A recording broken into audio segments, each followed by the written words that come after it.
Other facts तक ना, ठीक।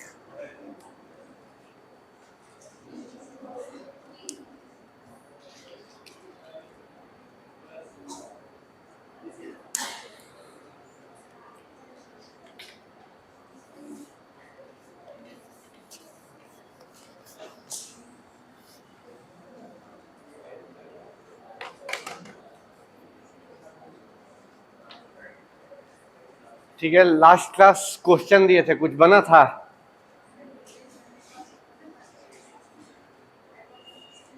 अच्छा, लिख लीजिएगा।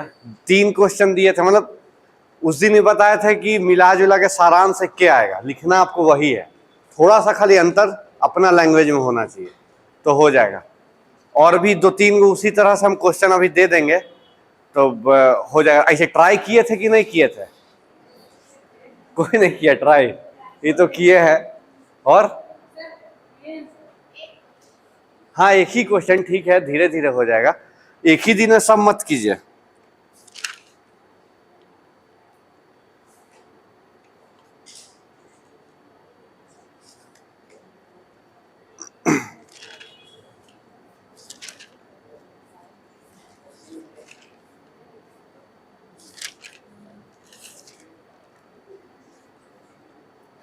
देखिए, आप लिखे तो हैं, लेकिन इतना बड़ा आप लिख लीजिएगा एग्जाम में? 1 पेज, 2 पेज, 3, 4, 5, 6, 7, 8, 9, 10 पेज आप लिखे है। अच्छा, आप कोई चीज छोड़े नहीं है, लेकिन इतना लिख लीजिएगा एग्जाम में। ये कितना देर लगा लिखने में? अपने से लिखे या देख के लिखे? फिर भी 1 घंटा। और वहां सोचिए बिना अपने से लिखना आधा घंटा में। ठीक है, अच्छा लिखे, लेकिन बहुत कुछ आप इसमें छोड़ भी सकते हैं, जरूरत नहीं सब डायरेक्ट मीटर किलोग्राम ये सबको बताने का।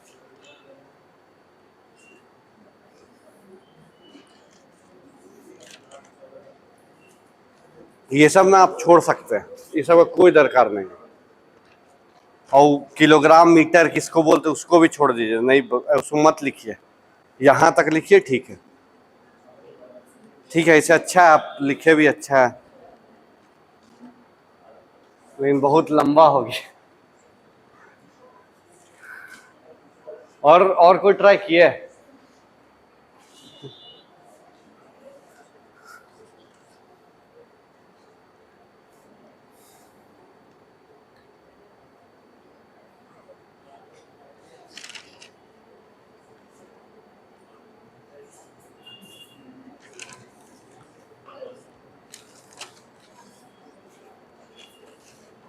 ठीक है, अच्छा लिखे आप ये सब। अच्छा, इंट्रो, हाँ इंट्रो तो देख रहे थोड़ा आप अपने ही से किए, क्योंकि हमको क्रांति सब दिख गया।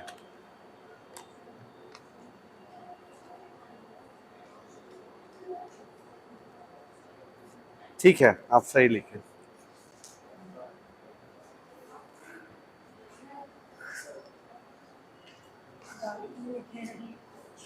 नहीं ठीक है, देखिए आप लोग खुद जब लिख रहे हैं तो कुछ पता चल रहा है ना, कहाँ दिक्कत हो रहा है, क्या नहीं समझ में आ रहा है, कहीं कहीं अटक भी रहे होंगे, कहीं कहीं लिख भी पा रहे होंगे।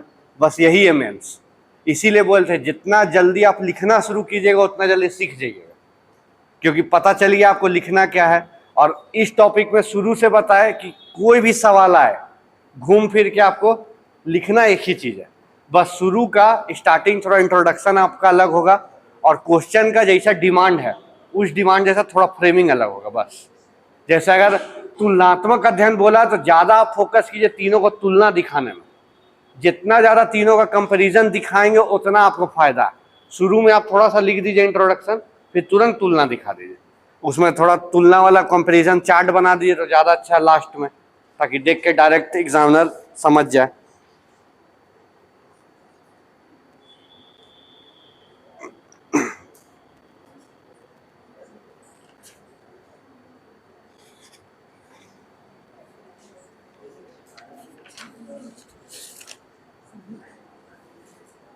आप ठीक लिखे हैं, बस थोड़ा सा ना आपको थोड़ा सा आगे लिखना होगा, बदलते समय में मापन पद्धति का क्या यूज हुआ, कैसे कैसे थोड़ा बदलाव हुआ, तब आप इस पे आइएगा। और ऐसे मत लिखिएगा परिभाषा ये सब, नहीं तो फिर आप लगेगा कि आप कहीं से छाप दिए है डिक्टो। अपना लैंग्वेज में लिखने का कोशिश करना। थोड़ा सा आपको इंट्रोडक्शन चाहिए। अगर ये क्वेश्चन कब सही था, अगर क्वेश्चन रहता ना कि मात्रक किसे कहते हैं, MKS CGS SI का वर्णन कीजिए, तब एकदम सही है, तब कोई नहीं रोकेगा। लेकिन अभी आपका क्वेश्चन थोड़ा सा डिफरेंट है, लिखना वही है लेकिन स्टार्टिंग थोड़ा अलग होगा। ठीक है, ऐसे ठीक है। अब कौन सा बनाए हैं, बदलते समय के साथ मापन का वर्णन, एकदम लिखना चाहिए। व्यापार के लाते थे, एकदम सही है, यही सब होता ही है। हाँ सेरा, यही सब। देखिए इसी से आपका आगे का क्वेश्चन फ्रेम हो जाएगा कि आप कहाँ कहाँ पे थे, कैसे कैसे बदलाव होते गया। हम लोग पहले छोटा मोटा इकाई यूज करते थे, फिर सेंटीमीटर गए, फिर मीटर गए, तब SI गए, बस वही चीज फ्रेमिंग। ठीक है, ये तो खैर लिखना ही पड़ेगा क्योंकि आपको तो थोड़ा बताना होगा। लेकिन इससे पहले ये जब लिखे ना, तो फिर आप लिखिए कि मात्रक का परिभाषा लिख दीजिए और मात्रक के प्रयोग क्या है, क्यों करते हैं, भौतिक राशि को दर्शाने के लिए। फिर लिखिए कि मात्रक की अलग अलग देशों ने अलग अलग तरह से पद्धतियां बनाई, जो निम्नलिखित पद्धतियां प्रचलित हैं, उस प्रचलन में ये डालिए। तब आपका पूरा का जूरा जो है ना SI और MKS CGS सारा कंप्लीट इसी में हो जाएगा। ठीक है, हाँ डिफरेंस में करिए, बाकी उस क्वेश्चन में जरूरत नहीं पड़ेगा। हाँ फर्स्ट वाला में जरूरत नहीं है। देखिए लिखने के लिए तो आप तो फिर पूरे लिख दीजिएगा, तो कोई फायदा नहीं होगा। समय का मेन है, लिखने के लिए सब है लेकिन समय बहुत ध्यान है। ये जो तुलनात्मक अध्ययन है उसमें ये सब डालिए, बहुत शानदार होगा। सेकंड वाला में बहुत शानदार होगा उसमें। और अगर सिर्फ देखिए ये पूछता नहीं ना है ये सब, तो अच्छा ठीक है लिख लिए। देखिए मेन है कि याद भी करना है। पता चला ना, पता चला कि क्या क्या लिखने किस तरीके से, हाँ आइडिया है, बस वही इसीलिए हम बोले थे कुछ तो थोड़ा बहुत तो आइडिया है ना। देखिए लिखे हैं बहुत अच्छा, जो नहीं लिखे ट्राई कीजिएगा। अभी पहला बार है, दिक्कत हो सकता है, नहीं भी हो सकता है, कोई बात नहीं।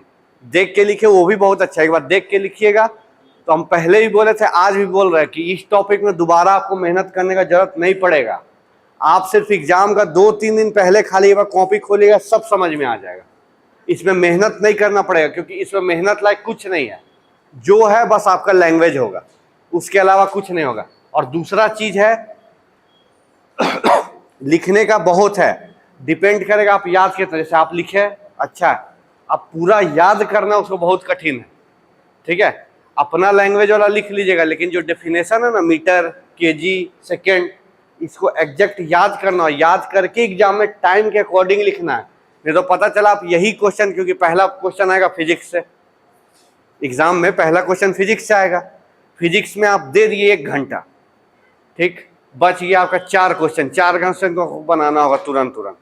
और पहले ही बोले कि एग्जाम ऐसा नहीं होता है कि हम लोग देखे और पूरा लिख दिए, क्योंकि आप ये ग्रेजुएशन वाला नहीं दे रहे हैं कि आप याद करके गए हैं छाप के आ जाना है। क्वेश्चन अगर थोड़ा सा चेंज करेगा तो आपको सोचना पड़ जाएगा। हाँ, नहीं सोचना कब पड़ जाएगा, जब कोई चारा मेरे पास नहीं बचा। अब जो पढ़ के वही लिखेंगे हम, तब अलग बात है। लेकिन जब है तो फिर थोड़ा तो आपको बदलना पड़ेगा। तो एग्जाम में हम पहले ही बोले कि 5-10 मिनट आपका अटेंडेंस, ये वो रोल नंबर, ये सब में जा सकता है। फिर आप क्वेश्चन पढ़िए कम से कम 5 मिनट बढ़िया से, बोल क्या रहा है समझिएगा। उसके बाद आप सेलेक्ट कीजिएगा कौन कौन सा बनाना है। उसमें आप फिर स्टार्ट जब कीजिएगा तो थोड़ा सा तो सोचिएगा ना, 5-7 मिनट, तो समय निकलते जाता, बहुत स्पीड समय भागेगा, आपको पता ही नहीं चलेगा। पता चलेगा कि 15 मिनट वाला बेल बज गया और आपका कंप्लीट ही नहीं हो रहा क्वेश्चन, तो दिक्कत हो जाएगा। ठीक है, हम भी देखिए नहीं लिख पाए थे पूरा हिस्ट्री और ज्योग्राफी वाला में, हम 3.5 क्वेश्चन में अटक गए थे, पूरा 4 नहीं कर पाए थे। लास्ट वाला में 3.5 में हम अटक गए थे, क्योंकि क्वेश्चन डायरेक्ट नहीं पूछ दिया था। हम भी नहीं सोचे थे कि ऐसा भी पूछ देगा। हम वही अटेम्प्ट किए थे जो गन्ना का खेती उत्तर से दक्षिण तरफ शिफ्ट हो रहा है, आप लोग देखे होंगे। देखिएगा ज्योग्राफी का क्वेश्चन में है, शुगर केन यानी ईख का खेती उत्तर से दक्षिण तरफ शिफ्ट हो रहा है, क्यों? तो देखिए इसका कॉन्सेप्ट भी है, क्योंकि मौसम परिवर्तन है, व्यापार है, इकोनॉमिक्स सब जुड़ा हुआ है। तो उसको सोचने में भी और लिखने में समय लग गया। तो हम सोचे कि हो जाएगा, लेकिन कंप्लीट नहीं हो पाया था। ठीक है, 3.5 में अटक गए थे हम।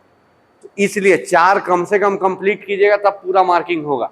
तो आप लोग लिख सब ठीक रहे, लेकिन डिपेंड करेगा आप कितना स्पीड, हाँ बोलिए, हो जितना स्पीड और आपका याद, ये बहुत इंपॉर्टेंट होगा।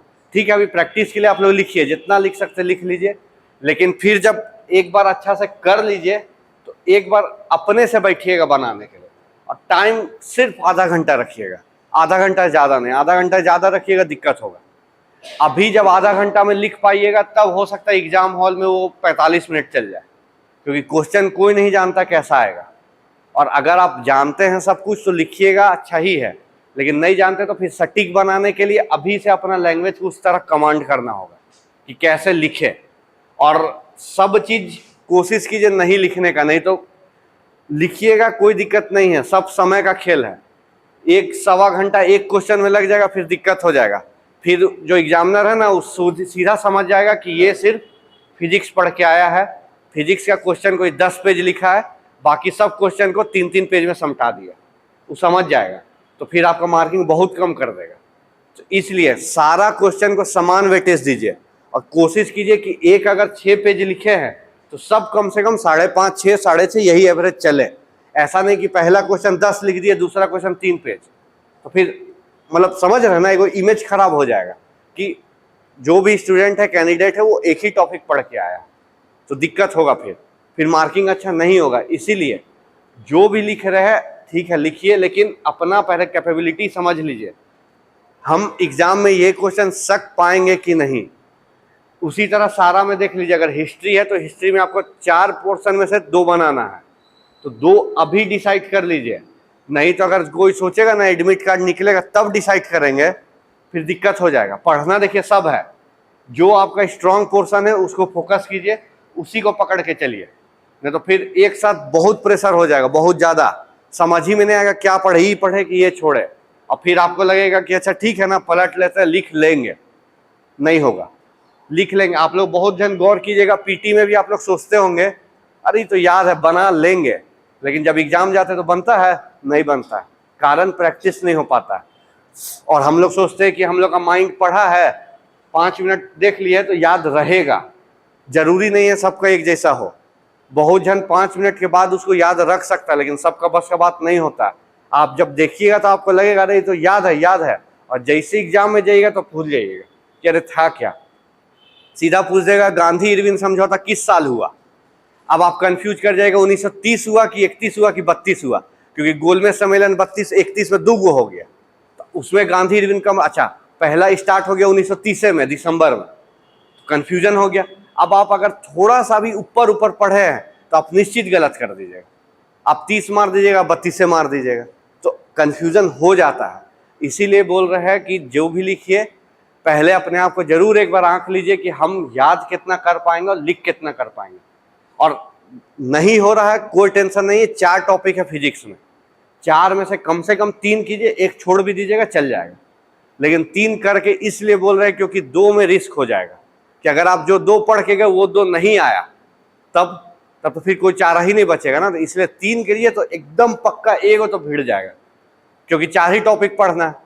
और एक ऐसा करिए जो आपका पूरा पकड़ का हो। मान लीजिए आप सोलर सिस्टम, सौर प्रणाली करते हैं, तो ज्योग्राफी में भी आप लोग पढ़े, अगर आपको लगता है कि हम उसमें बहुत अच्छा लिख सकते हैं, चित्र उत्र बना सकते हैं, एकदम लिख दीजिए, कोई दिक्कत नहीं, क्योंकि इसमें कंटेंट कम है, कंटेंट इसमें बहुत कम है। क्योंकि अगर आप एक बार MKS CGS को बता दिए तो उसके बाद कंटेंट नहीं है, आपका लैंग्वेज और आपका उदाहरण ही उसको बढ़ाएगा घटाएगा, तो इसलिए ये थोड़ा थ्योरेटिकल हो जाएगा। और लेकिन बाकी वो है कि ज्योग्राफी का सारा कुछ आप लिख सकते हैं, कोई दिक्कत नहीं। तो इसीलिए ध्यान रखिए जो भी है उसको अपने अकॉर्डिंग अपना समय के अनुसार करिएगा। ठीक है, आज पहला बार था, आप लोग देख के लिखे, बहुत अच्छा।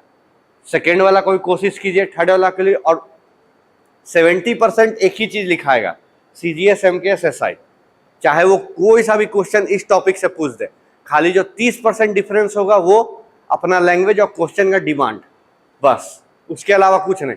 अगर मापन से कहीं भी क्वेश्चन है तो आपको मात्रक से, तो मात्रक को आपको ज्यादा डिफाइन करना है। मात्रक, इकाई, मात्रक किसे कहते हैं, मात्रक की उपयोग क्या है, फिर मात्रक के लाभ क्या है, मात्रक की हानि क्या है। शायद मात्रक की लाभ हानि हम नहीं बताए होंगे, तो हम एक दो लाइन बता दे रहे, आप लोग खुद समझ जाइएगा। जैसे मात्रक का लाभ, तो मात्रक का लाभ क्या हो जाता है, सारे भौतिक राशि के लिए अलग अलग मात्रक डिफाइन है, तो उससे हम किसी भौतिक राशि के बारे में जान पाते हैं, पहला। दूसरा, मात्रक पद्धति से किसी भी भौतिक राशि को विश्व स्तर या क्षेत्रीय स्तर पर दर्शाने में समस्या नहीं होती। नहीं तो हम अपना मात्रक कोई डिफाइन कर लेंगे, हम किसी को बताएंगे वो समझेगा, लेकिन एक मात्रक जब डिफाइन है तो उस मात्रक को बोलेंगे तो सारा कोई समझ लेगा ना कि इस बारे में बात हो रहा है, ठीक है। तो ये सब उसका लाभ हो गया। हानि में क्या बोल सकते हैं, तो हानि में बोल सकते हैं कि एक भौतिक राशि की कई मात्रक है, जैसे ताप का सेल्सियस भी है, फ़ारेनहाइट भी है, केल्विन है, तो जो सटीक नहीं बैठ पाता, मतलब मान लीजिए 98 डिग्री फ़ारेनहाइट बोल दिया, कोई केल्विन जानता है तो उसको पता ही नहीं चलेगा कितना डिग्री का बात हो रहा है या कितना ताप का बात हो रहा है। कोई बता पाएगा? नहीं बता पाएगा, क्योंकि वो सिर्फ केल्विन जानता है और हम लोग फ़ारेनहाइट में बात कर रहे हैं। तो इसी तरह एक भौतिक राशि की कई मात्रक हो जा रहे हैं, जिसके कारण कभी कभी कंफ्यूजन की स्थिति पैदा हो जाती है। इसलिए इन कमियों को दूर करने के लिए एक एसआई सिस्टम बनाया गया, जिसमें सारे काम को एक यूनिट में किया जाता है। जैसे ताप से कोई भी रिलेटेड काम है वो किस में होगा, केल्विन में, ठीक है। चाहे बॉडी टेम्परेचर हो, बर्फ जमना हो, पानी उबलना हो, सारा केल्विन में बात होगा। तो सबको समझ में आ गया। अमेरिका में जो बैठा हुआ व्यक्ति उसको भी समझ में आ गया कि ठीक है इतना टेम्परेचर का बात हो रहा, हम लोग को भी समझ में आ गया। तो ये सब खामियां और लाभ हैं, तो ये सब को आप मात्रक जब पूछे तब बताइए। दूसरा, अगर क्वेश्चन में पूछे मात्रक पद्धति, सिस्टम ऑफ यूनिट्स, तो 4 बताए थे ना, तो आप 4 लिख सकते हैं, क्योंकि वहां पर स्पेशली मेंशन नहीं किया कि आप सीजीएस एमकेएस एसआईए बताइए, वो पूछा मात्रक पद्धति, तो वो मात्रक पद्धति में आप 4 लिख सकते हैं, थोड़ा थोड़ा डिफाइन कर सकते हैं, कोई दिक्कत नहीं। लेकिन अगर आपका क्वेश्चन में स्पेशली मेंशन है कि सिर्फ आपको दिखाना है एमकेएस सीजीएस और एसआई को, तब एफपीएस लिखने का कोई जरूरत नहीं है, छोड़ दीजिए उसको, मत लिखिएगा, ठीक है। और अगर तुलनात्मक क्वेश्चन ऐसा आया तो कभी भी एसआई में सारा डेफिनेशन को मत लिखने लगिएगा, क्योंकि आप सिर्फ एसआई का लिखिएगा, फिर सेंटीमीटर आप नहीं डिफाइन कर रहे हैं, तो फिर समझ जाए कि ये एक चैप्टर पढ़ा एक चैप्टर नहीं पढ़ा, तो फिर दिक्कत हो जाएगा, ठीक है।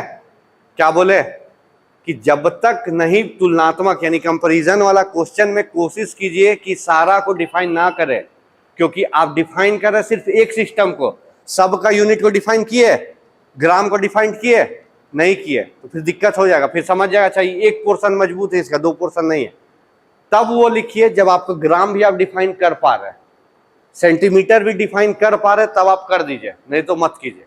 नहीं तो सिर्फ तुलना कीजिए कि इसमें मीटर में मापते, इसमें सेंटीमीटर में मापते, इसमें मीटर में मापते हैं, इसका यूनिट बड़ा है, इसका यूनिट छोटा है, इसका यूनिट ये है, ये फ्रांस में प्रचलित था, ये ब्रिटेन में था, ये पूरा वर्ल्ड है, इसको सब कोई नहीं माना, इसको माना, उसको सब मान रहा, बस ऐसे लिखना, ठीक है। अपना ही लैंग्वेज में सिंपल लिखिए, बहुत अच्छा आंसर बनेगा। जबरदस्ती में नहीं भिड़ना है, नहीं तो फिर आपके लिए बहुत लेंदी और कंफ्यूजिंग हो जाएगा। फिर अगर आप नहीं ठीक से प्रैक्टिस किए ना, तो आधा में आप फंस जाइएगा कि अब क्या लिखे, अब क्या लिखे, और लिखते लिखते ना फिर आप दूसरा तरफ भटक जाइएगा। आप लिख रहे कुछ, फिर देखिएगा आप भौतिक राशि में घुसने लगिएगा, आप डिफाइन करने लगिएगा लंबाई को, जो पते नहीं चलेगा क्या लिखना है। इसीलिए क्वेश्चन जो भी पकड़िए, एक बार 2 बार उसको पढ़ के समझ के, अभी देख के लिख लिए, अब अगला बार घर जाइए तो बिना देखे लिखे कहाँ तक लिख पाते, जैसे जितना लिखे ना बिना देखे लिखिए, कहाँ तक पहुँचते, जहाँ डाउट हो फिर देखिए। तो 1-2 बार में प्रैक्टिस करने से सारा क्लियर हो जाएगा। क्योंकि देखिए नया मेंस है, मतलब मेंस पहली बार दे रहे हैं, नया चीज़ है, इतना आसान नहीं होता है। बोल देना बहुत आसान है कि ऑब्जेक्टिव नहीं ना है कि एक बार याद कर लिए हो जाएगा, यहाँ आपको लिखना है। लिखने के लिए आपको चाहिए, वो भी छोटा क्वेश्चन नहीं है, 32 नंबर का बहुत भारी क्वेश्चन है। जैसे पहले ही बोले, चाल और वेग में अंतर सिर्फ 32 नंबर में दे दिया, तो देखिए 5-6 से ज़्यादा आपको अंतर नहीं मिलेगा, 5-6 से ज़्यादा अंतर है ही नहीं, तो आप उसको कैसे कीजिएगा, 32 नंबर में क्या लिखेंगे। फिर यही है कि चाल का अलग अलग प्रकार बताइए, ग्राफ बनाइए, वेग का अलग अलग प्रकार बनाइए, ग्राफ बनाइए, और फिर दोनों को बॉक्स में कंपैरिजन कर दीजिए, ताकि जो एग्जामिनर है, मान लीजिए आपका थ्योरेटिकल पार्ट नहीं चेक करे, तो लास्ट है खाली आपका बॉक्स देख के समझ जाए कि इसको सब कुछ पता है, ठीक है। इसीलिए बॉक्स फ्लो चार्ट बना जाता है। फ्लो चार्ट क्या हुआ, जो चीज हम लिख रहे हैं उसी को ना दर्शा रहे छोटा रूप में, वही बॉक्स में है।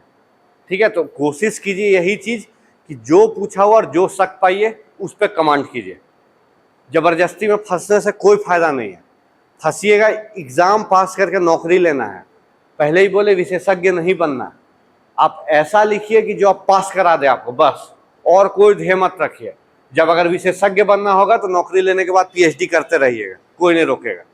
फिर पूरा देते रहेगा सिस्टम में फिजिक्स को, कोई नहीं बोलेगा कुछ। लेकिन अभी सबसे जरूरी है एग्जाम पास करना। एग्जाम पास कीजिएगा तबे कुछ है, नहीं तो आप कितना भी ब्रिलियंट रहिए कोई और सब्जेक्ट में कोई वैल्यू नहीं मिलेगा। ठीक है, और एक पेपर नहीं है, 6 पेपर, 6 पेपर बैलेंस करके चलना होगा।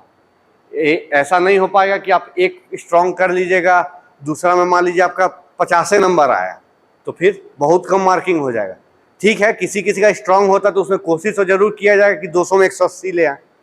होगा ना कि मेरा बहुत स्ट्रांग है, 200 में 180। जैसे यूपीएससी का परसों रिजल्ट आया, सब ऑप्शनल पेपर जो होता है वो क्यों लेते हैं, अपना अकॉर्डिंग लेते हैं ना, क्योंकि बाकी जो जीएस पेपर है 4, उसमें कोई बता नहीं सकता कितना आएगा और क्वेश्चन भी कोई नहीं बता सकता। लेकिन ऑप्शनल पेपर ऐसा होता है जिसमें मेरा कमांड है, कोई भी क्वेश्चन आ जाए हम बहुत अच्छा लिख देंगे, 250 में 230 ले आएंगे, हो सकता है ले आए।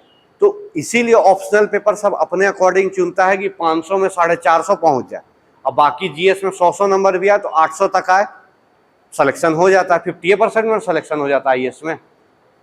तो 2000 में 1000 नंबर लाने पे आईएएस हो जाता, तो कितना टफ है लिखना, वही समझिए। यहाँ भी देखिए छठा लगभग 620-625 आसपास सिलेक्शन हुआ मेंस में। क्या परसेंटेज में मान लीजिए 1000 का था ना, 60% आसपास मार्किंग में हुआ। तो उसमें इंटरव्यू का भी ऐड रहता है। ठीक है, पूरा ओवरऑल मिलके बनता मेरिट। पीटी का देखिए, पीटी का ऐड नहीं होगा। पीटी खाली आपको पीटी पास करके मेंस तक पहुंचने का एक रास्ता है, उसके अलावा पीटी का कोई काम नहीं है। अब जो आप एग्जाम दीजिएगा मेंस और इंटरव्यू, ये दोनों मिलके आपका मेरिट बनाएगा। तो उसके लिए क्या है, ठीक है, इंटरव्यू कम मार्क्स का है तो इसलिए 100 नंबर का, इसलिए इंटरव्यू में आप कुछ नहीं कर सकते। आप खराब भी देंगे तो हो सकता है 40 आपको मिल जाए, और अगर बहुत अच्छा रहा बोलने उलने में तो हो सकता है 70-80 चल जाए। लेकिन जो आपका मेंस राइटिंग है ये आपको बहुत पहुंचाएगा। अगर आप शुरू से मेंस में 600 पे पहुंचे हुए तो आप 650 पहुंच जाइएगा, चांसेस ज़्यादा बनेगा। इसलिए सारा सब्जेक्ट में अपना स्ट्रॉन्ग पोजीशन को समझिए। जो भी पोर्शन आपको दिक्कत कर रहा है उसको स्किप कर सकते हैं, क्योंकि ऑप्शन है आपके पास। आपको 2 ऑप्शन देगा, उसमें से एक बनाना है सिर्फ। तो इस कारण अब जैसे किसी को प्राचीन बहुत भारी लग रहा है इतिहास, छोड़ दीजिए, मध्यकाल आधुनिक पढ़ लीजिए या झारखंड पढ़ लीजिए। लेकिन अब झारखंड में ये होता है कि झारखंड में 40 नंबर का क्वेश्चन आएगा। बिरसा आंदोलन का इतिहास लिखिए, आप लोग सब पीटी में पढ़े होंगे या सचिवालय के लिए भी पढ़े होंगे, एक पेज पढ़े होंगे कि यहाँ से स्टार्ट हुआ, बिरसा मुंडा का जन्म हुआ, फिर ये हुआ, ये हुआ, ये हुआ, जेल में फिर पकड़ा गए, ये हो, खत्म। अब आप इसको लिखिएगा तो आप खुद लिख के देख लीजिए, आप एक पेज से ज़्यादा नहीं सकिएगा लिखने, कभी ट्राई कर लीजिए। अब आप बताइए, एक पेज इतिहास का सवाल, वो भी 40 नंबर का, मिलेगा नंबर? इसीलिए बोल रहे हैं कुछ कुछ में आपको नहीं पता चलेगा, और सबको लगता बहुत आसान, इतना आसान है नहीं। जो लिख रहा वही जान रहा है ना। तो सोचिए ना, 5000 इस बार मेंस में बैठेगा, सिलेक्शन कितना का होगा इंटरव्यू में? 700-800 का, उसमें फिर 350 का मात्र सिलेक्शन होना है। तो आपको कम से कम 4700 लड़का को पीछे करना है। तो इतना आसान नहीं ना, 4700 ऐसा नहीं ना कि कोई भी आके एग्जाम दे रहा है। हो सकता है कोई बहुत पहले से भी रेडी हो रहा हो सकता है कोई दिल्ली जाके तैयारी किया हो।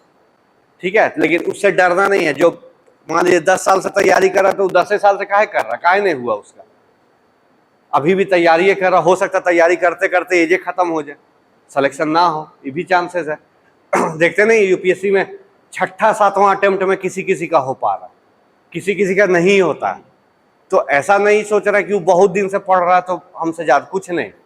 आप जितना जान रहे हैं आप उससे अच्छा कर सकते हैं, एकदम कर सकते हैं। ऐसा प्रैक्टिकल उदाहरण है। मेरा दोस्त लोग पिछले बार जो दिए उन लोग नहीं जानता था जेपीएससी, लेकिन सब अफसर बन गए।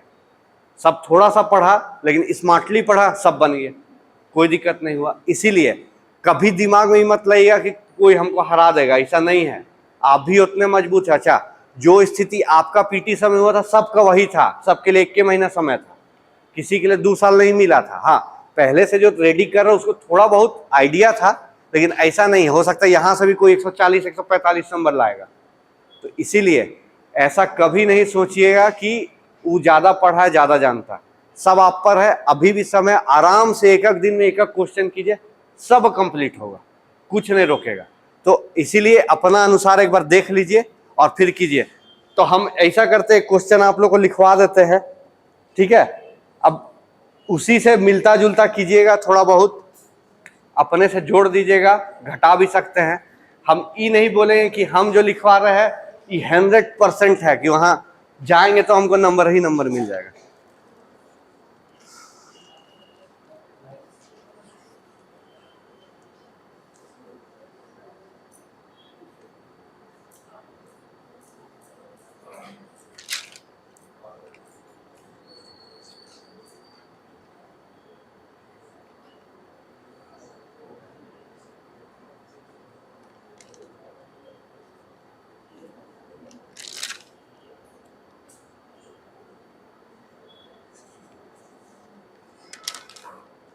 वाह, सही है, आपका एकदम संतुलित है। बस खाली आप एक काम कीजिए, क्या लिखे थे, मापन पद्धति। खाली आप थोड़ा यहाँ मापन को डिफाइन कर दीजिएगा, मापन को डिफाइन कर दीजिएगा, क्योंकि मापन को डिफाइन करिएगा फिर आप सॉलिड आंसर है। आपका राइटिंग भी बहुत शानदार है। अब खाली आप एक काम कीजिए, व्हाइट में मत कीजिएगा, लाइन, क्योंकि एग्जाम आपको लाइन में लिखना है। देखिए ये भी बहुत शानदार आंसर लिखी है, इनका एकदम सटीक टाइप से बैठा है, जो क्वेश्चन का डिमांड था उसी के अनुसार चलिए। तो इनका अच्छा है, ज़्यादा बहुत बड़ा ना बहुत छोटा। और कोशिश कीजिए व्हाइट में नहीं लिखे, क्योंकि एग्जाम आपका रूल में होगा, लाइन वाला में। तो लाइन से अभी से प्रैक्टिस कीजिए तो अच्छा रहेगा। लिखते कोई बात नहीं, और राइटिंग तो यहाँ किसी किसी का बहुत शानदार है, इनका भी बहुत शानदार राइटिंग था, वो भी अच्छा लिखी, इनका भी अच्छा राइटिंग है, वो भी अच्छा लिखी, साफ सुथरा। ठीक है, वही ना अभी है, अभी से वो प्रैक्टिस रहेगा ना तो नहीं फेंकाएगा, पकड़ लीजिएगा आप। क्योंकि आप गौर कीजिएगा, जिसका राइटिंग बहुत शानदार होता है ना उसको स्पीड बोलिए स्लो बोलिए वो अच्छा ही लिख देता है, कारण उसका मतलब प्रैक्टिस है, पकड़ है उसका राइटिंग। वही चीज आप लोग साथ भी होगा, अगर आप अच्छा कीजिएगा अभी से तो एग्जाम समय भी सेम उतरेगा आपका। हाँ, ये हो सकता है कि लास्ट का आधा घंटा बचा है या 15 मिनट, तब तो घिसड़ के सब लिखता है कि शायद टीचर ही नहीं पकड़ पाता। और ये खास करके ग्रेजुएशन में आप लोग महसूस किए होंगे, एमएससी में महसूस किया, मास्टर्स में या बीएड को किया तो महसूस किए होंगे, लास्ट का 15 मिनट ऐसा राइटिंग रहता है टीचर भी शायद नहीं पकड़ पाता है क्या लिखा है, क्योंकि भरना रहता है। तो खैर वो होता है, वो प्रेशर और टाइम के अकॉर्डिंग हो जाता है। उसका कारण जानते क्या है, हमको नहीं लगता है हम भी उसमें हैं कि ग्रेजुएशन में कोई भी एग्जाम से पहले लिख के कभी प्रैक्टिस किया होता है, नहीं करता, सब रट के जाता है या 1-2 बार थोड़ा बहुत लिखा। प्रॉपर क्वेश्चन प्रैक्टिसिंग कोई नहीं करता, बस कोई नहीं करता, इसीलिए हम लोग को वहां पे हड़बड़ी हो जाता है। लेकिन अगर वही आप प्रॉपर करके जाइए प्रैक्टिस, तो देखिए आपको वहां पे अच्छा महसूस होता है। और जब एक बार अच्छा एग्जाम आप लिखने लगेगा ना, क्वेश्चन पकड़ा, खुद कॉन्फिडेंस आने लगेगा, और जैसे कॉन्फिडेंस आया आप अच्छा, बहुत अच्छा कर दीजिएगा। तो इसीलिए आराम से कीजिए, हड़बड़ाना नहीं है। जितना जो भी पढ़ाई हुआ या जो जानते हैं उसी को लेके आप खुद से लिखिए, खुद से लिखिए। तो जैसे जैसे आप लिखिएगा ना, आपका खुद दिमाग चलने लगेगा किसको स्किप करना है, किसको पकड़ना है। अभी हो सकता है कि आपको लगे नहीं सब इंपॉर्टेंट है, सब इंपॉर्टेंट, आप पूरा किताबें छाप दे, अभी लगता होगा ना कि अरे इसको कैसे छोड़ दे, उसको कैसे छोड़ दे, होगा। लेकिन जब आपके सामने हम सिचुएशन दे देंगे कि आपको 15 मिनट में लिखना है, तो आपको दिमाग चलाना ना होगा कि अरे इतना तो लिख नहीं सकेंगे, कुछ ना कुछ छोड़ना होगा। तो जैसे जैसे आप लिखना के शुरुआत कीजिएगा, खुद ब खुद आपका दिमाग में आने लगेगा क्या छोड़े क्या पकड़े, क्या इंपॉर्टेंट है। बस खाली ध्यान रखना है, सवाल जो पूछा उससे भटकना नहीं है। जो सवाल पूछा आप किसी तरह 2-4 लाइन लिख के अपना सवाल को पकड़ लीजिए, जी जो भी पूछा उसमें आ जाइए, फिर आप लिख दीजिए, कोई दिक्कत नहीं है, ठीक है। तो गौर कीजिएगा, कुछ बोल रहे हैं। हम्म। हाँ, मतलब राइटिंग वाला कॉपी का बात करें या क्वेश्चन का बात करें? आंसर शीट है ना, हाँ आंसर शीट पतला पेपर का बुकलेट रहता है, हाँ मार्जिन रहता है। एक मिनट एक मिनट एक मिनट, मार्जिन का एक मिनट हमको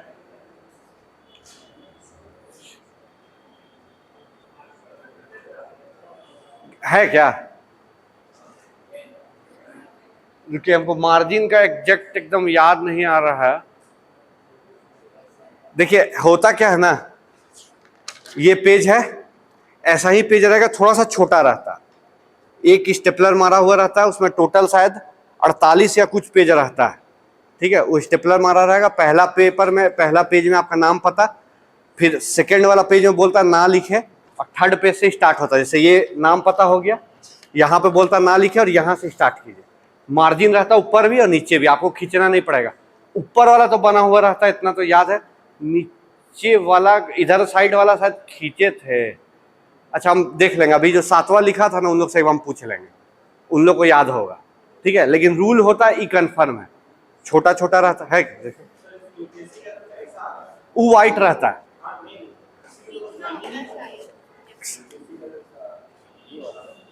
हाँ देखिए यूपीएससी तो प्रॉपर दे देता है कि आपको इसी बीच में लिखना है, ठीक है, ना इधर ना इधर ना ऊपर, और नीचे भी कभी कभी इसका लिखा हुआ रहता है, तो उतना ही बीच। जेपीएससी में वैसा बॉन्डेड नहीं है। जेपीएससी आपको देखिए यही शायद थोड़ा सा यही पेज टाइप का रहता है सेम। अब आप इसमें जितना लिख सकते लिखिए, इसमें बॉन्डेड नहीं रहता क्योंकि आपका पेज लिमिट कर देता है, तो आपका नीचे भी जगह नहीं छोड़ता, वो एकदम पतला पतला लाइन दे देता है, तो आप भर सकते, कोई दिक्कत नहीं। अगर आपको इच्छा है मार्जिन खींचने का तो आप खींचिए, नहीं माने तो मत भी खींचिए, चल जाएगा। और अगर वो पहले से खींचा हुआ है तो ठीक है, क्योंकि देखिए मेन लिखना है, कोई कोई अगर बड़ा लिखता है ना तो उनको पेज घट जाएगा, फिर दिक्कत हो जाएगा। तो इसी कारण वो उसमें ऐसा बॉन्डेड नहीं, उसमें प्रॉपर यूपीएससी दे देता है किसी बीच में लिखना है। लेकिन जेपीएससी में ऐसा नहीं, वो खाली पूरा लाइन लाइन वाला पेज दे देगा। अब आपको जैसे अगर स्केल से खींचना है खींच लीजिए, नहीं खींचना मत खींचिए, अपने अनुसार। अगर आपको लगता है सुंदर बनाना, दोनों तरफ मत खींचने लगे ना, जगह बहुत कम मिल जाएगा आपको। खाली खींचना तो एक तरफ खींचिए ना, तो वो भी मत खींचिएगा, ठीक है। तो उसी अनुसार प्रैक्टिस करते जाइए, पेज में ज्यादा अच्छा। और एक चीज और बता रहे हैं, अभी जैसे क्वेश्चन हो जाएगा कुछ कुछ, तो अपने से पेज में स्टेपलर मार के हर क्वेश्चन को रेडी रखिए, ताकि एग्जाम समय डायरेक्ट उसको खाली देखें, एक बार पढ़ ले एग्जाम में लिख दे, कॉपी खोलने का जरूरत ना पड़े। क्योंकि इसमें देखिए उतना कॉन्सेप्ट का जरूरत नहीं है, अभी बोल रहे हैं। और साइंस में कॉन्सेप्ट है, लेकिन जबरदस्ती कॉन्सेप्ट में घुसिएगा अगर शक पा रहे हैं तो, नहीं तो दिक्कत होगा। अभी हम बोल दे रहे हैं क्लियर, अगर नहीं सक रहे हैं कि अभी हम देख के उतार दे रहे, एग्जाम में अगर भी भूले फिर दिक्कत हो जाएगा, फिर आपको काट के वापस से दूसरा क्वेश्चन जाना होगा। इसी कारण कोशिश कीजिए सारा क्वेश्चन को लिख के स्टेपलर मार के रख लीजिए कि हाँ ये क्वेश्चन मेरा कंप्लीट है। एग्जाम समय सिर्फ एक बार इसको पढ़ लेना, हो जाएगा, बार बार कॉपी की जरूरत ना पड़े। हाँ कॉन्सेप्ट भूलिए तो खोल लीजिए, ठीक है। एक है, अब देखिए ये जो क्वेश्चन है इसको हम नहीं बोले हैं कि आप चेक करवाएगा तो 32 का 32 नंबर मिल जाएगा, नहीं बोल सकते, क्योंकि पहले ही बोलते मॉडल नहीं हो सकता कोई, कौन कैसा लिखा हो सकता है, हमसे भी शानदार यहाँ कोई लिख दे, ठीक है। इसलिए कुछ नहीं बोला जा सकता है, लेकिन हम कोशिश किए कि सिंपल लैंग्वेज में थोड़ा बहुत आइडिया दे दे कि क्या है क्या नहीं है, तो उस अनुसार कर लीजिएगा। देखिए हम क्वेश्चन जो लिख के लाए हैं वो था ये, सीजीएस, एमकेएस तथा एसआई मात्रक का तुलनात्मक विस्तृत विवरण प्रस्तुत करें। क्वेश्चन लिखना तो पहले लिख लीजिए ऊपर, सीजीएस, एमकेएस, सीजीएस, एमकेएस तथा एसआई मात्रक का तुलनात्मक विस्तृत विवरण करें, तुलनात्मक विस्तृत विवरण करें।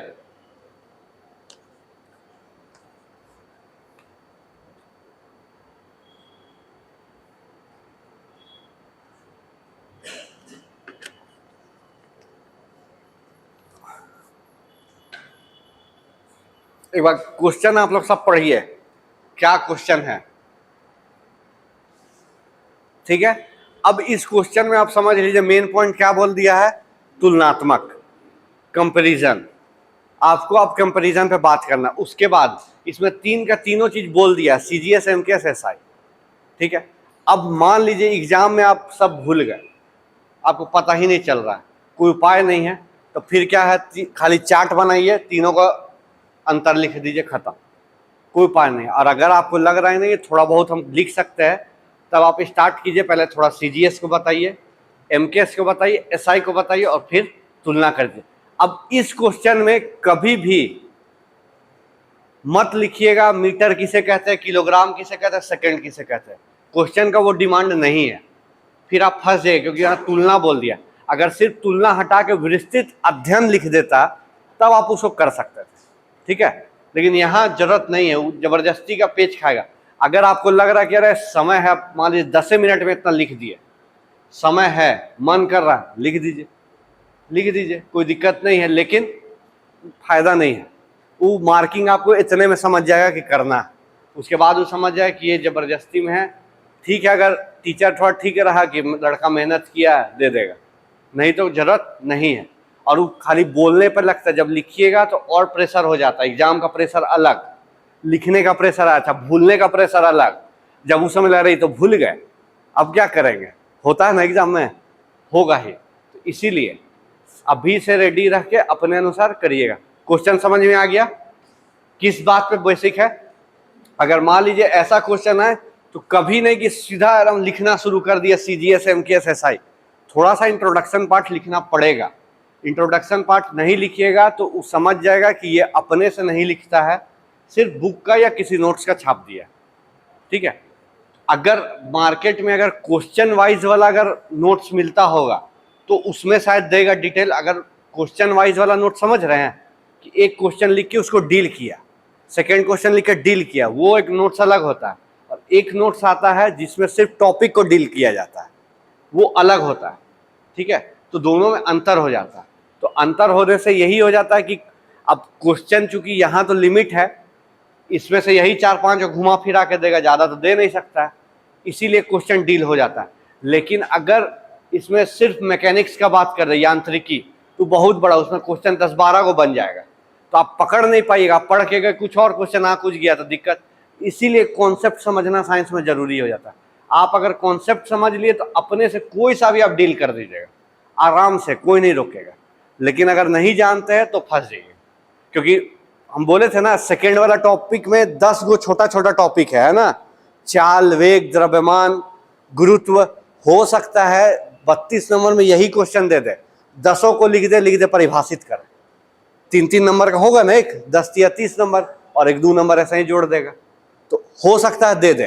तो इसमें अब ज़्यादा परेशान नहीं होना, पढ़ेंगे तो हम लोग थोड़ा ज़्यादा, लेकिन उतना लिखने का समय नहीं है। आपको 10 का डिफाइन करना है तो आप शुरू में लिखिए। अब इसमें इंट्रोडक्शन नहीं हो सकता है, इसमें क्या इंट्रोडक्शन कीजिएगा, चाल अलग चीज़ है, द्रव्यमान अलग चीज़ है, नहीं होगा। अगर पूछता यांत्रिकी क्या है, मैकेनिक्स क्या है, तब आप लिख सकते थे, लेकिन मैकेनिक्स को कहीं पूछेगा नहीं क्या है। और इसी मैकेनिक्स का छोटा सा परिभाषा अगर देखा जाए तो, और नहीं तो मैकेनिकल इंजीनियरिंग जो किया वो जानता होगा मैकेनिक्स क्या है, या मैथ्स जो पढ़ा वो मैकेनिक्स जानता होगा क्या है, फिजिक्स जो पढ़ा वो जानता होगा मैकेनिक्स क्या है, बहुत बड़ा चीज़ है। तो उसमें आप डायरेक्ट लिखिए चाल परिभाषा लिखिए, उदाहरण लिखिए। अगर डायरेक्ट ग्राफ व्राफ बन रहा तो 1-2 ग्राफ बना के छोड़ दीजिए, इतना इतना सबको दीजिए। तो देखिए 10 गो इतना इतना दीजिए तो खुद 7-8 पेज चले गया और सबको डिफाइन कर दिए। ऐसा बोलिए,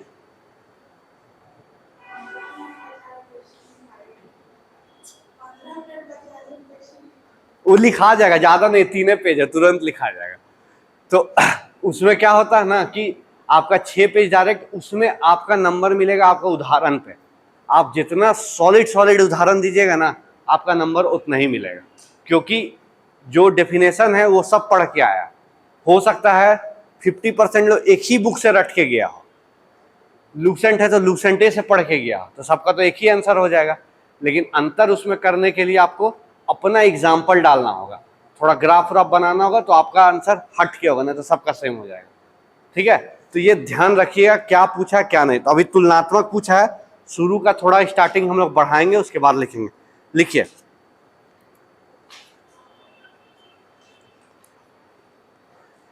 किसी भौतिक उत्तर स्टार्ट कर रहे हैं। किसी भौतिक राशि को, भौतिक राशि फिजिकल क्वांटिटी, किसी भौतिक राशि को मापने के लिए, किसी भौतिक राशि को मापने के लिए हम कुछ मानक मापों का उपयोग करते हैं। किसी भौतिक राशि को मापने के लिए हम कुछ मानक मापों का उपयोग करते हैं। ये मानक माप, ये मानक माप राष्ट्रीय, अंतर्राष्ट्रीय या क्षेत्रीय हो सकते हैं। लोकल, नेशनल और इंटरनेशनल लिख दें। लोकल, लोकल हाँ लिख सकते हैं, ठीक है। हम पहले देश को सोचे कि बड़ा रखें, फिर अंतर्राष्ट्रीय लाए, तब लोकलिटी लाए, ठीक है। आप ऐसे भी लिख सकते हैं, पहले क्षेत्रीय, राष्ट्रीय, अंतर्राष्ट्रीय, छोटा से स्टार्ट कर सकते हैं। हम जब लिख रहे थे तो हम सोचे पहले हम अपना राष्ट्र को ज़्यादा वैल्यू दें, इसीलिए हम राष्ट्रीय लिख दिए, ठीक है। क्योंकि राष्ट्र के बाद इंटरनेशनल, तब लोकलिटी आता है, क्योंकि लोकलिटी का बात आप इंटरनेशनल सिस्टम पे जब तक नेशनल परमिशन नहीं आप नहीं कर पाइएगा, ठीक है। हो सकता है वही बोले, हम जो लिखवा रहे हैं उसमें प्लस माइनस आप कर सकते खुद से। देखिए अभी लिखे तो कुछ समझ में आया ना कि ऐसा ऐसा हो सकता है, यही आंसर राइटिंग है। थोड़ा पता चला ना कि नहीं ऐसे लिख सकते, इसी को आपको सुधारना खुद ब खुद हो जाएगा। इसीलिए हम सिर्फ एक हिंट बोल रहा हूं, पहले ही बोले ऐसा नहीं कि 100% है, ठीक है। 32 या 32 मिल जाए हम नहीं बोल सकते, हो सकता है मिल जाए, हो सकता है कम बेसी भी मिले, हो सकता है हमसे सॉलिड आप लोग तैयार कर लीजिएगा। इसलिए खाली हिंट है, आप लोग लिख लीजिए, फिर घर में प्लस माइनस जोड़ जाड़ के एक बार खुद पढ़ के कर लीजिएगा। ऐसे वो ठीक बोले कि क्षेत्रीय, राष्ट्रीय, अंतर्राष्ट्रीय लिख सकते हैं, ठीक है। क्षेत्रीय हो सकते हैं, जैसे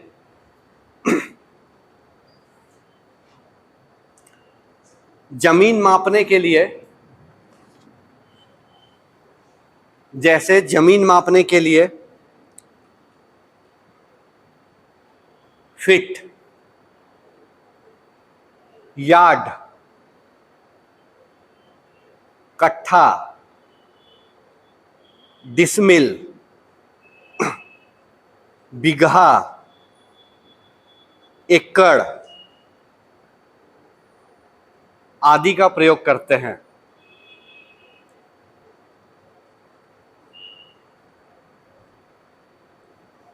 अब देखिए इसको अगर आप और तोड़ना चाहे तो आप कर सकते हैं कि जमीन मापने के लिए हम लोग क्षेत्रीय स्तर पर कट्ठा, बीघा, एकड़ का इस्तेमाल करते हैं, राष्ट्रीय में फीट कर सकते हैं, इंटरनेशनल में यार्ड कर सकते हैं, डिसमिल कर सकते हैं। तो ऐसा आप तोड़ के थोड़ा सा 1-2 लाइन इसमें बढ़ा सकते हैं, हम एक ही में ऐड कर दिए, ठीक है। अंतर समझ में आया? आगे लिखिए। आदि का प्रयोग करते हैं वजन मापने के लिए,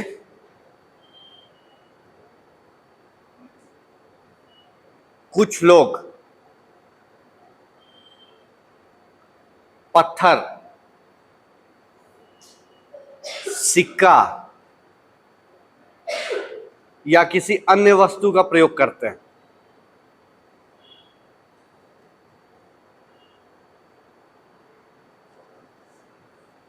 अब देखिए एक ही चीज को हम बार बार नहीं लिखवा रहे हैं। जब हम पहले डिफाइन कर दिए क्षेत्रीय, राष्ट्रीय, अंतर्राष्ट्रीय, तो हम जमीनी का उदाहरण देके तीनों को डाल दिए उसमें।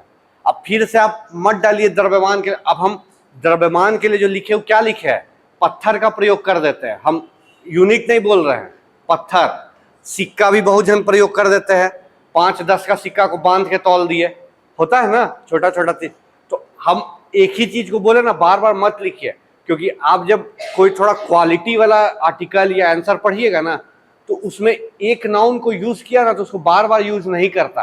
एक बार जिस शब्द को प्रयोग कर दिया उसको बार बार यूज नहीं किया जाता है, संज्ञा को, उसके जगह प्रोनाउन अलग अलग शब्द को यूज किया जाता है, तो आपका आंसर अच्छा होता है। अब बार बार एक ही चीज को लिखे जा रहे तो एग्जामिनर भी बोर हो जाएगा और समझ जाएगा कि इसके पास शब्द भंडार नहीं है। इसी कारण थोड़ा सा उसको ध्यान रखिएगा। इसीलिए हम बोले कि हम पहले ही जो क्षेत्रीय, राष्ट्रीय, अंतर्राष्ट्रीय डिफाइन किए, जमीन मापन में हम सब डाल दिए। उसके बाद जो हम नेक्स्ट पॉइंट लिखा है, इसमें मापन का बात नहीं की, इसमें वस्तु का बात कर दिया कि पत्थर, सिक्का या कुछ और वस्तु को माप तौल के लिए इस्तेमाल करते हैं। ठीक है, तो यही सब थोड़ा सा अंतर हो जाता है क्वालिटी बढ़ाने का। लिखे सिक्का या किसी अन्य वस्तु का प्रयोग करते हैं। इन मानक मापों को इन मानक मापों को मान्यता इन मानक मापों को मान्यता प्राप्त मानक मापों द्वारा तुलना किया जाता है। यानी इस तरह का माप को हम मानक से तुलना करके ही डिफाइन कर सकते हैं। इन मानक मापों को मान्यता प्राप्त मानक मापों द्वारा तुलना किया जाता है। शायद इस लैंग्वेज में आप लोग, मतलब इस सेंटेंस में किसी को कंफ्यूजन हो रहा होगा, नहीं समझ में आ रहा है, वही क्वेश्चन खाली एक बार पढ़िए, आपको समझ में आ जाएगा। मतलब हम बोलना चाह रहे हैं, जैसे हम कट्ठा बोले, ये राष्ट्रीय या अंतर्राष्ट्रीय, ठीक है राष्ट्रीय चलिए मान लेते हैं, अंतर्राष्ट्रीय स्तर पर ये मान्यता प्राप्त है, नहीं है। इसको वैलिड हम लोग कैसे कर सकते हैं? तो जो स्टैंडर्ड हम लोग को मान्यता प्राप्त है उसी से ना तुलना करेंगे। जैसे अगर आप पत्थर इस्तेमाल कर रहे हैं तौलने के लिए, तो उसको हम कैसे मानेंगे कि इतना है, ये 250 ग्राम है? उसको केजी के अनुसार हम लोग मापेंगे या वेटिंग मशीन में उसको रखेंगे, तब ना हम लोग पता चलेगा। तो वही लिखे है कि इन मानकों को मान्यता प्राप्त मानक से तुलना किया जाता है, ठीक है, तथा इन्हें सही माप की जानकारी हो पाती है, तथा हमें सही माप की जानकारी हो पाती है।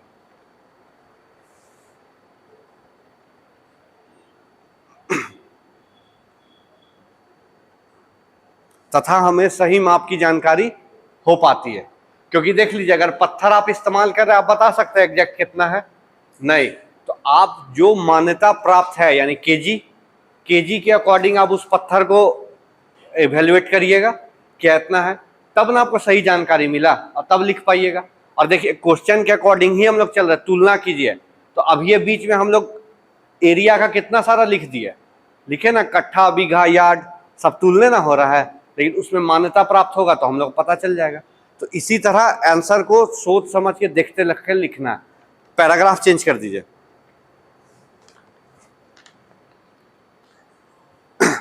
इसी आधार पर कई तरह के मात्रकों का विकास हुआ। इसी आधार पर कई तरह के मात्रकों का विकास हुआ।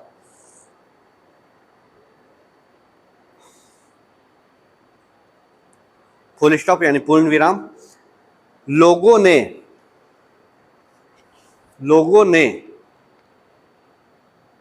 सुविधा के अनुसार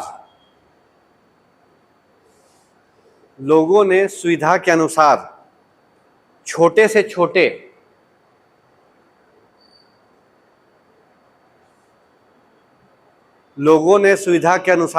से छोटे तथा बड़े से बड़े मापों के लिए मात्रकों का विकास किया। छोटे से छोटे तथा बड़े से बड़े मापों के लिए मात्रकों का विकास किया।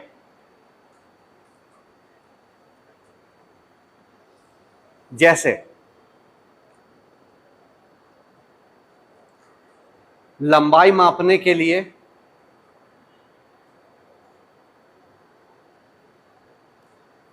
मिलीमीटर, लंबाई मापने के लिए millimetre,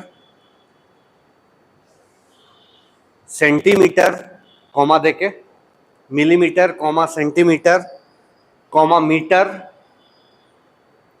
comma inch, foot, kilometre,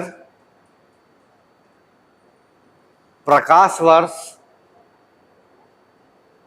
parsec उस दिन लिखे थे ना, सबसे longest unit of distance parsec. Parsec आदि मात्रक को अपनाया।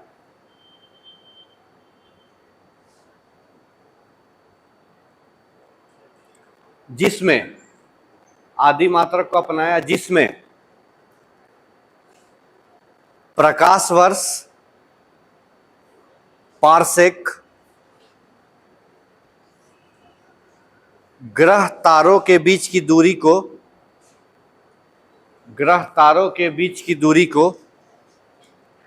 मापने के लिए किया जाता है। पार्सेक ग्रह तारों को, ग्रह यानी प्लैनेट, तारा यानी स्टार, पार्सेक ग्रह तारों के बीच की दूरी को मापने के लिए किया जाता है। ठीक है, फुल स्टॉप। समय के साथ प्राप्त संसाधनों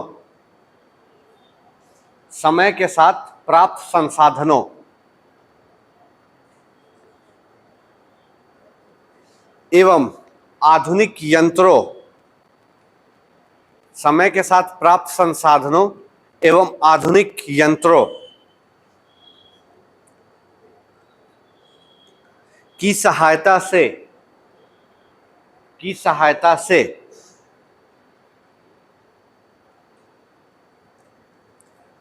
कई प्रकार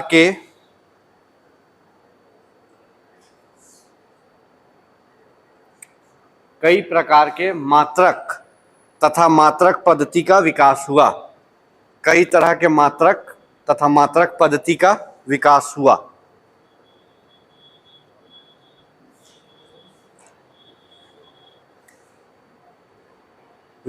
ठीक है, फुल स्टॉप। जिनमें कुछ पद्धतियां प्रचलित,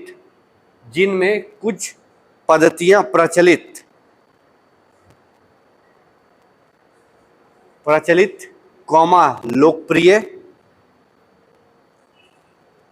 और उपयोगी हुई।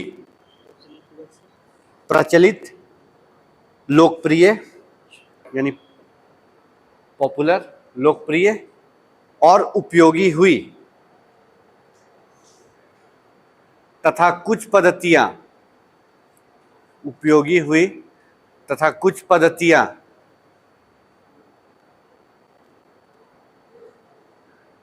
कम प्रचलित, लोकप्रिय एवं उपयोगी हुई तथा कुछ पद्धतियां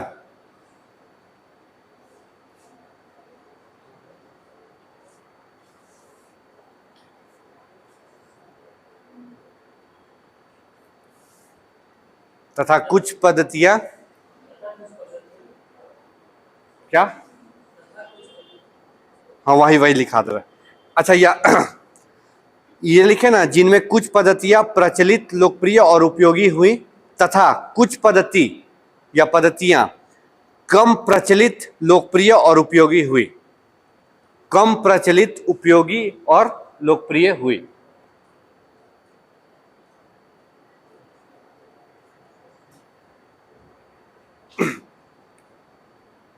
आगे, कुछ पद्धति का प्रयोग अभी भी किया जाता है। कुछ पद्धति का प्रयोग अभी भी किया जाता है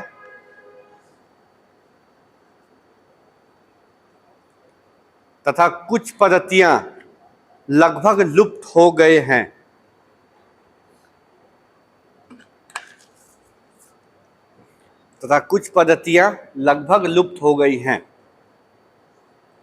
या कम प्रयोग में है। लगभग लुप्त हो गई हैं या कम प्रयोग में है।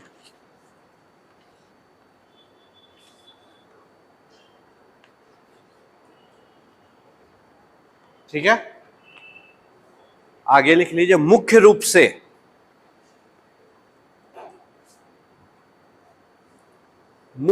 से 3-4 पद्धति प्रचलित हुई। मुख्य रूप से 3-4 पद्धति प्रचलित हुई जो निम्न प्रकार से हैं।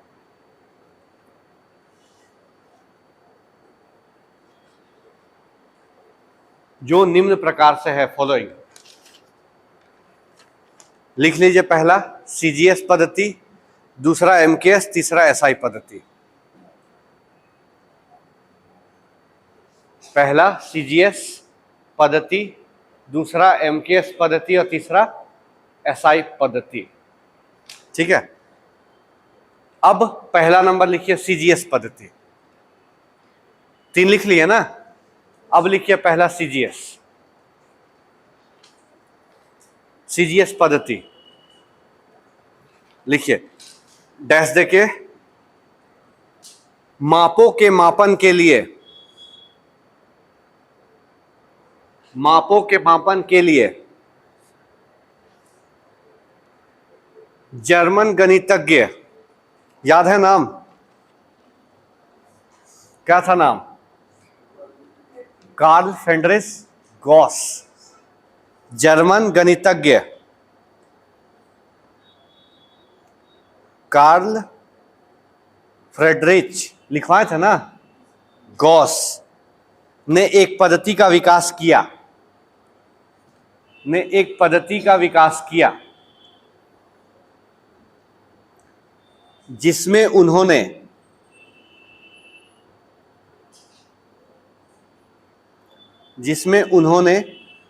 दूरी के लिए सेंटीमीटर,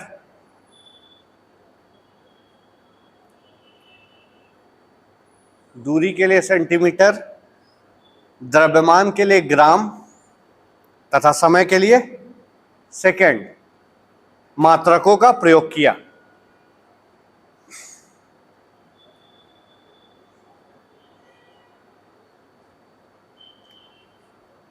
जिसे सीजीएस पद्धति कहते हैं, जिसे सीजीएस पद्धति कहते हैं।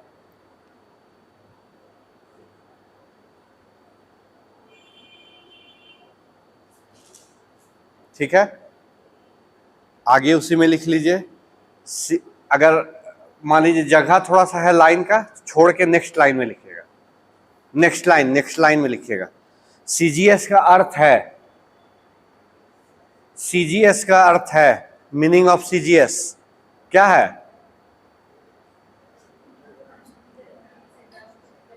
अरे सब कोई बोलिए सीजीएस का मतलब। हाँ, तब याद होते जाएगा, तब मेहनत नहीं लगेगा ना, तो फिर कंफ्यूज हो जाएगा। सीजीएस का अर्थ है centimetre gram second, centimetre gram second, जो क्रमशः, सेंटीमीटर ग्राम सेकंड जो क्रमशः लंबाई, द्रव्यमान तथा समय का मात्रक है।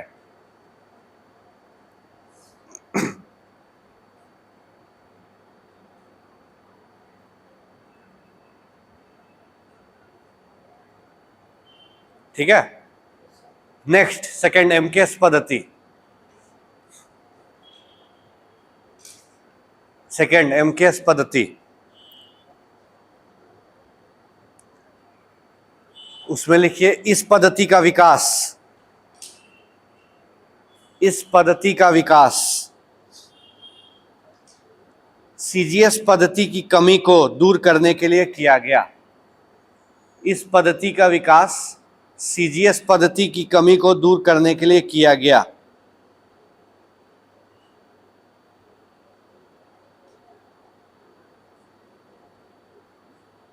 अच्छा, कोई एक जन खाली देखिएगा तो इसका डेट लिखवाए थे क्या, कब अपनाया गया था एमकेएस को? डेट लिखवाए थे 1870, 89 वही था, 1889 ना? ठीक ठीक ठीक, वही हम कंफ्यूज हो रहा था। चलिए ठीक है, 1901 में स्वीकार किया गया ना, ठीक। लिखिए, कमी को दूर करने के लिए किया गया, लिखे ना। इसे 19वीं शताब्दी के अंतिम वर्षों, 19th सेंचुरी, 19वीं शताब्दी के अंतिम वर्षों